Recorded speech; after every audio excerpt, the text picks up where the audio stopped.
Hello friends, स्वागत है आप सबका आपके अपने ज्ञान धारा स्टडी चैनल में। हम पढ़ रहे हैं एनसीईआरटी सामाजिक विज्ञान हमारे अतीत प्रथम भाग कक्षा 6 जिसका तीसरा पाठ आज हम पढ़ने वाले हैं। इस पाठ में जो भी क्वेश्चंस आंसर हैं उनका अध्ययन उनकी प्रैक्टिस हम यहाँ करने वाले हैं। पाठ का नाम है आरंभिक नगर, यानी प्राचीन समय में जो नगर होते थे उनकी व्यवस्था किस प्रकार होती थी, वहाँ के लोग कैसी जीवन शैली जीते थे, कौन कौन से उपकरण साधन उनके पास होते थे, इस बारे में इस पाठ में हम अध्ययन करेंगे। तो चलो शुरू करते हैं। इस पाठ में हड़प्पा सभ्यता के बारे में बताया गया है। हड़प्पा सभ्यता से पहले पूरा पाषाण काल, मध्य पाषाण काल और नव पाषाण काल, 3 भागों में पाषाण काल को बांटा गया था। उनके बारे में हमने पढ़ा। तो पुरातात्विक स्रोतों के आधार पर इसका विभाजन किया गया है कि पहले पाषाण काल यानी पत्थर से संबंधित उपकरण प्राप्त होते थे, तो वो पाषाण काल, और उसके बाद में हड़प्पा सभ्यता या सिंधु घाटी सभ्यता यानी सिंधु नदी के किनारे पर स्थित होने के कारण इसे सिंधु घाटी सभ्यता कहा गया। इसे हड़प्पा सभ्यता भी कहते हैं क्योंकि हड़प्पा यहाँ नगर का नाम है, तो उसकी वजह से इसे हड़प्पा सभ्यता भी कहते हैं। तो चलो शुरू करते हैं। पहला प्रश्न है, हड़प्पा नगरों का निर्माण लगभग माना जाता है, यानी हड़प्पा कालीन जो नगर हैं उसका निर्माण कब हुआ माना जाता है?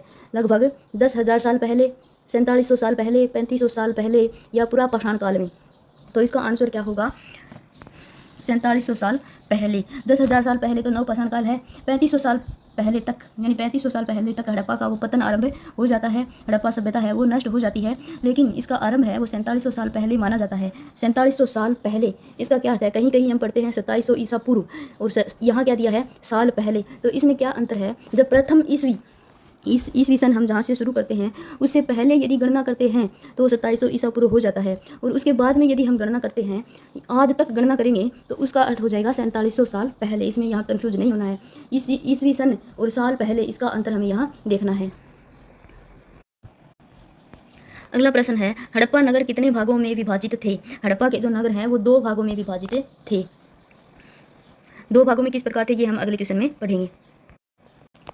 अगला प्रश्न है, कितने साल पहले पंजाब में पहली बार रेलवे लाइन बिछाई जा रही थी तो हड़प्पा पुरास्थल मिला? यानी सबसे पहले हड़प्पा स्थल की खोज कब की गई, कब हुई, यानी कितने वर्ष पहले पंजाब में जब रेलवे लाइन बिछाई जा रही थी तो उस समय हड़प्पा पूरा स्थल है, जो पुरातात्विक स्थल है, उसकी खोज हुई। तो वो कितने साल पहले हुई? 150 साल पहले, 4700 साल पहले, 2700 साल पहले, 1921 साल पहले। तो यहाँ हमें क्या करना होगा? 150 साल पहले।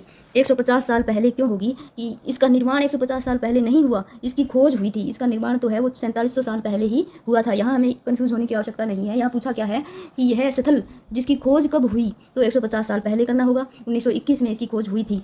और यदि ये पूछे कि इसका निर्माण कब हुआ माना गया है, तो 4700 साल पहले हुई, ऐसा माना जाता है।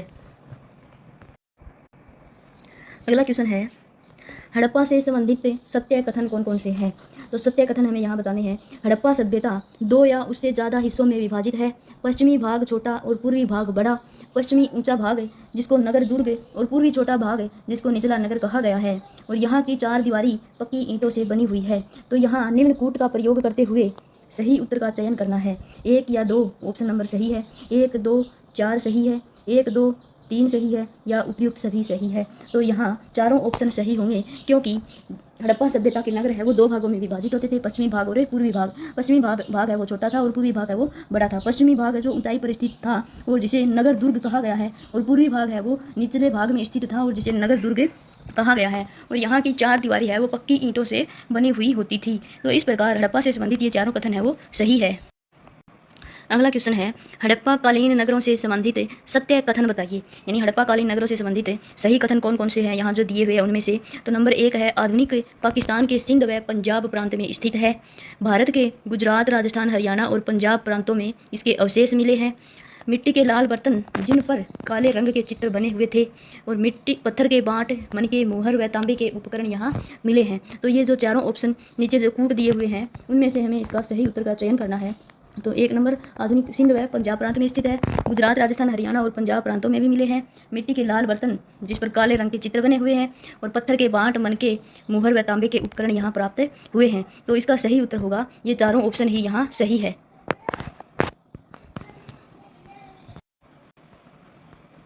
अगला प्रश्न है, हड़प्पा सभ्यता में सर्वप्रथम खोजा का स्थल है। यानी हड़प्पा के जितने भी स्थलों की खुदाई हुई है, खोज हुई है, उनमें सबसे पहले कौन सा स्थल खोजा गया था? हड़प्पा स्थल खोजा गया था। यानी पंजाब में जिस समय रेल लाइन बिछाई जा रही थी तो उस समय खुदाई में वो स्थान प्राप्त हुआ था। तो इसका सच्चे संबंधित असत्य कथन है। यानी मोहनजोदड़ो में जो महान स्नानागार प्राप्त हुआ है उससे संबंधित असत्य उनकी विशेषताओं से अलग जो विशेषता है उसको बताना है। यह नगर दुर्ग में खास इमारतों में शामिल तालाब था। सही है। इस तालाब को बनाने में ईंट और प्लास्टर का इस्तेमाल किया गया था। ये भी सही है। इसके चारों तरफ सीढ़ियाँ और 2 तरफ कमरे थे। शायद यहाँ विशिष्ट नागरिक विशेष अवसरों पर स्नान किया करते थे। ये भी सही है। तो इसका सही आंसर क्या होगा? इसके चारों तरफ सीढ़ियाँ और 2 तरफ कमरे थे। ये ऑप्शन यहाँ गलत होगा क्योंकि उसके 2 तरफ सीढ़ियाँ और चारों तरफ कमरे थे, ये यहाँ होना था। तो इसका सही आंसर क्या हो गया? ये हो जाएगा 3 नंबर। अगला प्रश्न है, मोहनजोदड़ो में बने स्नानागार में पानी के रिसाव को रोकने के लिए किसकी परत चढ़ाई जाती थी? चूने की, सीमेंट की, चारकोल की, गाय के गोबर से बने घोल की। तो इसका सही आंसर क्या होगा? चारकोल की।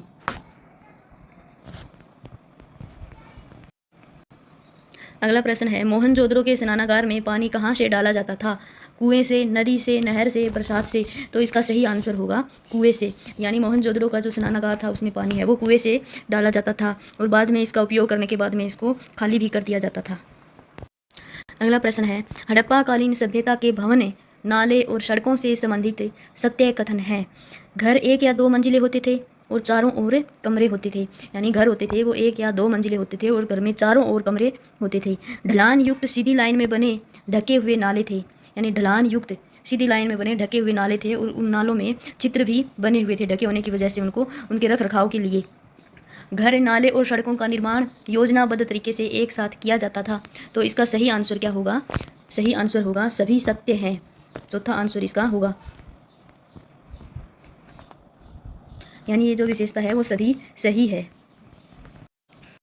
अगला प्रश्न है, हड़प्पा कालीन सभ्यता में नगर की खास इमारतें बनाने में कुछ लोग लगे रहते थे। वो कौन होते थे?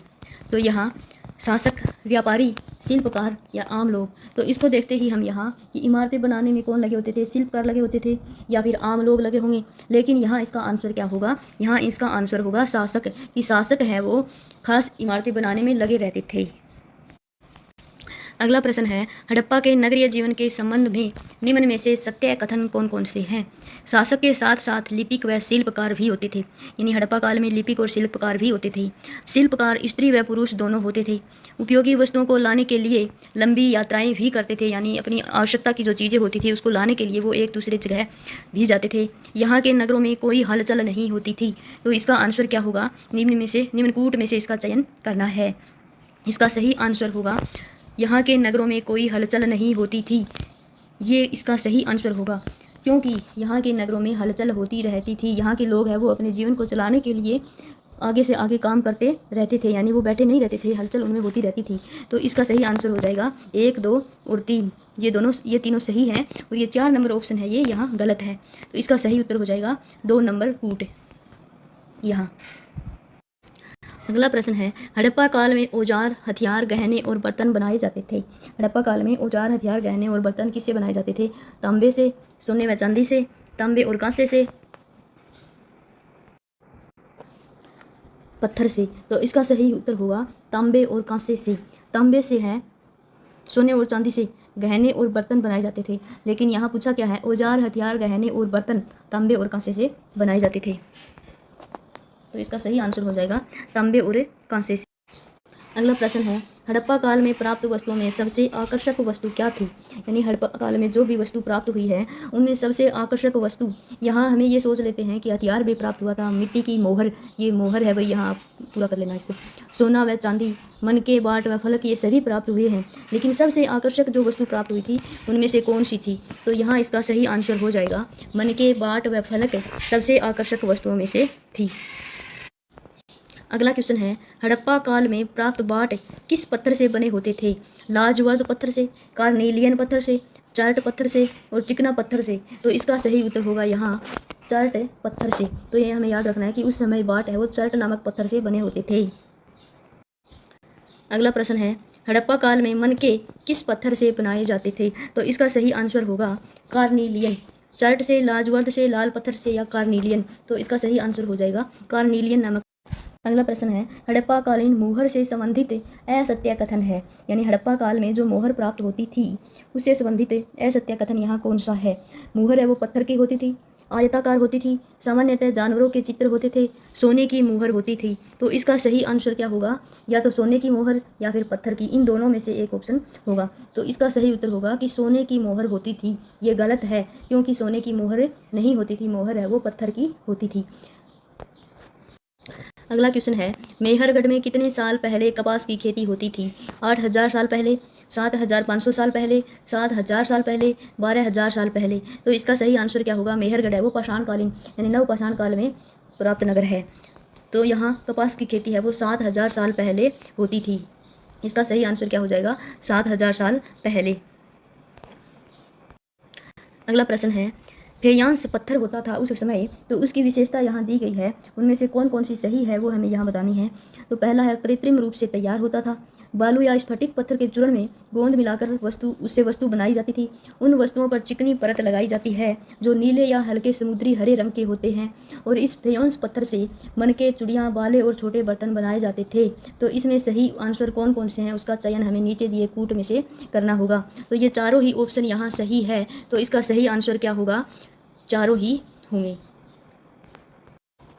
अगला प्रश्न है, कच्चा माल से संबंधित असत्य कथन को छांटिए। तो यानी कच्चा माल क्या होता है, तो उससे संबंधित कथन, गलत कथन हमें यहाँ बताना है। तो प्राकृतिक रूप से मिलता है, ये सही है, क्योंकि कच्चा माल है वो प्राकृतिक रूप से मिलता है।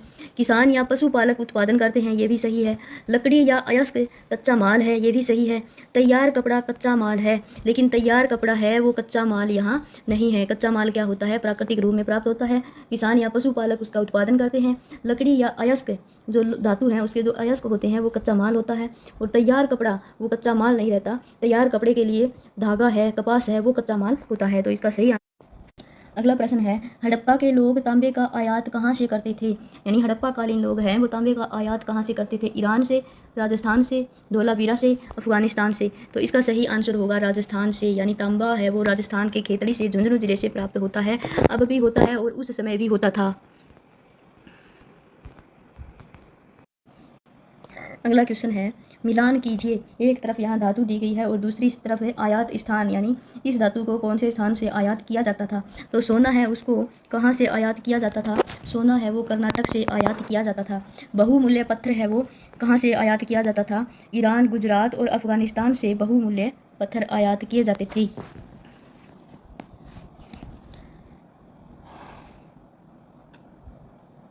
टिन है वो ईरान से आयात किया जाता था और तांबा है वो राजस्थान से आयात किया जाता था। तो इसका अगला क्वेश्चन होगा, हड़प्पा कालीन नगर धोलावीरा से संबंधित कथन नहीं है। यानी हड़प्पा काल में गुजरात में धोलावीरा नगर था, वहाँ भी हड़प्पा कालीन अवशेष प्राप्त हुए हैं। तो उससे संबंधित कथन है वो सही कौन सा नहीं है, ये यहाँ हमें देखना है। कच्छ के इलाके में खदीर बेत के किनारे बसा नगर था। यह नगर 3 भागों में विभक्त था। इसके चारों ओर ईंट की ऊंची ऊंची दीवार बनी हुई थी, चारों ओर पत्थर की दीवार बनी हुई थी। तो इसका आंसर क्या होगा यहाँ कि हड़प्पा कालीन धोलावीरा है वो कच्छ के इलाके में खदीर बेत के किनारे बसा था, ये सही है। हड़प्पा कालीन जो नगर थे वो लगभग पश्चिमी और पूर्वी 2 भागों में विभक्त थे, लेकिन ये जो धोलावीरा है ये 3 भागों में विभक्त था, ऐसा बताया जाता है। तो यहाँ ये ध्यान रखने योग्य बात है कि 3 भागों में विभक्त नगर कौन सा था? धोलावीरा, ये सही है। इसके चारों ओर ईंट की ऊंची ऊंची दीवार बनी हुई थी, तो ये ऑप्शन यहाँ सही नहीं है। यहाँ ईंट से बनी हुई दीवार नहीं थी, यहाँ पत्थर से बनी हुई दीवार होती थी। इसका सही आंसर होगा ईंट की दीवार नहीं होती थी, ये गलत है। किसकी दीवार बनी होती थी? पत्थर की दीवार बनी हुई होती थी। तो इसका सही आंसर हो जाएगा 3 नंबर। अगला प्रश्न है, हड़प्पा कालीन बंदरगाह है किस स्थान पर स्थित था? धोलावीरा, लोथल, कालीबंगा और मोहनजोदड़ो। तो यहाँ इसका सही आंसर होगा लोथल, जो गुजरात में स्थित है। लोथल में उस समय नावें हैं वो चलती थी, समुद्र से आना जाना उनका होता था। संभवतः यहाँ माल को उतारा और चढ़ाया जाता था, तो उस समय लोथल है वो बंदरगाह होता था। अगला क्वेश्चन है, लकड़ी से जड़े हुए पत्थरों में हड़प्पा लिपि के बड़े बड़े अक्षर खुदे हुए मिले, जो कहाँ से प्राप्त हुए थे? धोलावीरा से, लोथल से, हड़प्पा से, अफगानिस्तान से। तो इसका सही आंसर होगा धोलावीरा से। धोलावीरा से हड़प्पा लिपि के बड़े बड़े अक्षर लिखे हुए पत्थर जो लकड़ी से जड़े हुए थे प्राप्त होते हैं।